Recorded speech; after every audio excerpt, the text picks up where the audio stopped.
Hello friends, welcome to my channel D story. আমার আজকের recipe পাঁচমেশালি তরকারি। অনেক সময় বাড়িতে অনেক রকমের সবজি থেকে যায়, সেই দিয়ে কিন্তু খুব সুন্দর এই পাঁচমেশালি তরকারিটা রান্না করা যায়। অথবা ভোগের জন্য কিন্তু এই রকম পাঁচমেশালি তরকারি আমরা প্রায় সময়ই বাড়িতে তৈরি করে থাকি। দেখে নিন আজকের রেসিপিটা। কেমন লাগলো অবশ্যই আমাকে কমেন্ট করে জানাবেন। পাঁচমিশালি তরকারি করার জন্য সব সবজিগুলো একটুখানি লম্বা লম্বা করে কেটে নিয়েছি। আমি এখানে গাজর, কাঁচা কলা, কুমড়ো, আলু, বেগুন, পেঁপে, কাঁকরোল, বরবটি, সাথে পটল, মূলো আর টমেটো নিয়েছি। আর একটুখানি ঝাল হওয়ার জন্য আমি এখানে কাঁচা লঙ্কার ব্যবহার করেছি। আপনারা আপনাদের পরিমাণ অনুযায়ী সবজিগুলো ব্যবহার করবেন। এরপরে আমি কড়াই চাপিয়ে নিয়েছি আর কড়াইয়ের মধ্যে দিয়ে দিলাম সর্ষের তেল। এই তেলেই আমি পাঁচমেশালি তরকারিটা করব। এখন তেল গরম হয়ে গেছে আর ফোড়নে দিয়ে দেবো 5 ফোড়ন, শুকনো লঙ্কা আর তেজপাতা। ফোড়নটাকে খুব ভালো করে প্রথমে রেডি করে নেব। তারপরে একটা একটা করে সবজি দিয়ে দিচ্ছি তেলের মধ্যে দেবো আর ভাজতে থাকবো। সবার প্রথমে দিয়ে দিলাম পটল আর তার সাথে দিয়ে দেবো আলু। পটল আর আলুটা হালকা লাল করে সবার প্রথমে ভেজে নিচ্ছি।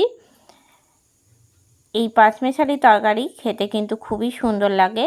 রুটি পরোটার সঙ্গে যে কোনো দিন জলখাবারে হোক বা রাতের ডিনারে কিন্তু করলে অসাধারণ লাগবে। আলু আর পটল ভাজা হতে হতেই এর মধ্যে দিয়ে দিচ্ছি আমি গাজরটা। সব সবজিগুলো কিন্তু একটুখানি পাতলা পাতলা লম্বা লম্বা করে কেটেছি, যাতে তাড়াতাড়ি সেদ্ধ হয়ে যায়। গাজরটা সেদ্ধ হতে একটুখানি বেশি সময় লাগে, তার জন্য গাজরটা খুবই পাতলা পাতলা আর ছোট ছোট করে কেটেছি। তবে এই পাঁচমেশালি তরকারিতে কিন্তু কাঁচা কলা আর মূলোটা কিন্তু দিলে এর স্বাদটা একদমই অন্যরকম হয়। ভালো করে আলু, পটল আর গাজর আমি ভেজে নিয়েছি। এরপরে দিয়ে দিচ্ছি অন্য সবজিগুলো। প্রথমে দিয়ে দিচ্ছি পেঁপেটাও কিন্তু সেদ্ধ হতে একটুখানি বেশি সময় লাগে। পেঁপেটা দিয়ে নাড়াচাড়া দেবো। পেঁপের সাথে আমি মূলোটাও দিয়ে দিয়েছি। মূলো আর পেঁপে একসঙ্গে আমি নাড়াচাড়া দিয়ে নিচ্ছি। এই পাঁচমেশালি তরকারিতে কিন্তু আমি কোনো মশলাই ব্যবহার করব না, শুধুমাত্র আদা বাটা ছাড়া। তবে আমি এখানে আদাটা কিন্তু বাটবো না, আদাটা একটুখানি ঘষে পরে দেবো। এরপরে দিয়ে দিচ্ছি কাঁকরোল। যেহেতু বাড়িতে কাঁকরোলটা ছিল তার জন্য দিলাম। সব রকমের সবজি দিয়ে কিন্তু এই রান্নাটা করলে খেতে খুব ভালো লাগে। এরপরে আমি দিয়ে দিচ্ছি কেটে রাখা বরবটিটা দিয়ে নাড়াচাড়া করব। এখনও কিন্তু আমি এখানে নুন, হলুদ এগুলো কিছু দিইনি। সব সবজিগুলো আগে হালকা করে ভেজে নেব, তারপরে কিন্তু নুন হলুদটা দেব। এরপরে দিয়ে দিচ্ছি আমি কেটে রাখা বেগুনটা দিয়ে একই রকমভাবে নাড়াচাড়া দেবো। বেগুনটা একটুখানি শেষের দিক করে দিলাম, কেননা বেগুন সেদ্ধ হতে খুব বেশি সময় লাগে না। সব কিছু দিয়ে নিয়ে নাড়াচাড়া দেব। এই সবজিটা একটুখানি ভাজা ভাজা করেই কিন্তু করতে হবে, কেননা যত ভালো করে ভাজাটা হবে তরকারির স্বাদটা কিন্তু একদম অন্যরকম লাগবে। এরপরে আমি দিয়ে দিচ্ছি কেটে রাখা কুমড়ো আর কাঁচা কলাটা। আবারও আমি একই রকমভাবে নাড়াচাড়া দিয়ে নিচ্ছি। এরপরে আমি দিয়ে দিচ্ছি টমেটোটা। সব সবজি এখন দিয়ে দেওয়া হয়ে গেছে। ভালো করে একবার নাড়াচাড়া দিয়ে নেব। এরপরে দিয়ে দেবো আমি উপর থেকে হলুদের গুঁড়ো। আমি এখানে হাফ চামচের থেকেও কম পরিমাণে হলুদ গুঁড়ো দিচ্ছি। পাঁচমেশালি তরকারিতে খুব বেশি হলুদ না দিলেই ভালো। দিয়ে দিচ্ছি পরিমাণ মতন লবণ। আর দিয়ে দেবো আদাটা আমি হালকা করে গ্রেট করে নিয়েছি। আপনারা চাইলে আদাটাকে মিক্সিতে বেটেও কিন্তু দিতে পারেন। এর মধ্যে কিন্তু আর কোনো মশলাই আমি দেব না, আগেও বললাম।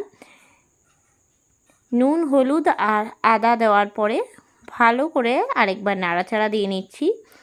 বেশ কিছুক্ষণ ধরে নাড়াচাড়া দিতে দিতে কিন্তু সবজিগুলো কিন্তু অনেকটাই সেদ্ধ হয়ে গেছে। তবে এই পাঁচমেশালি তরকারিতে খুব বেশি জল দেবো না, ঢাকা দিয়ে দিয়ে করব। সবজির থেকে অনেকটা পরিমাণে জল কিন্তু বের হবে। দিয়ে দিলাম চাপা ঢাকা। 5 মিনিট পরে আবার ঢাকনাটা খুলে নিলাম।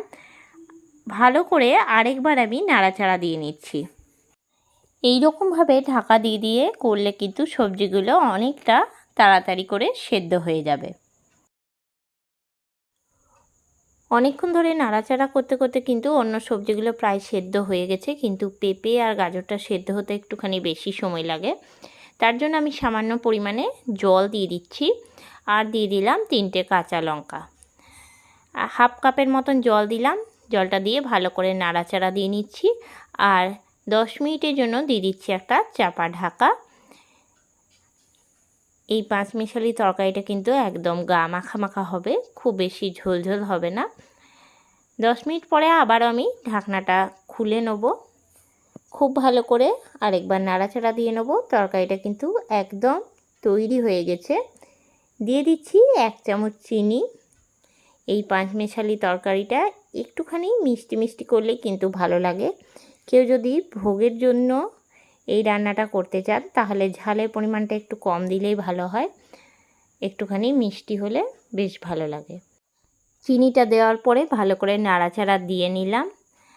5 মিনিট স্ট্যান্ডিং টাইমে রেখে দেবো, গ্যাসটা বন্ধ করে দেবো। তৈরি হয়ে গেল আজকের রেসিপি পাঁচমেশালি তরকারি। কেমন লাগলো আজকের এই রেসিপিটা অবশ্যই আমাকে কমেন্ট করে জানাবেন। এবার আমি বাটির মধ্যে তুলে রাখছি। আপনারাও কিন্তু সহজেই এই রেসিপিটা বাড়িতে তৈরি করে নিতে পারেন। কেমন লাগলো আজকের রেসিপিটা আমাকে অবশ্যই কমেন্ট করে জানাবেন।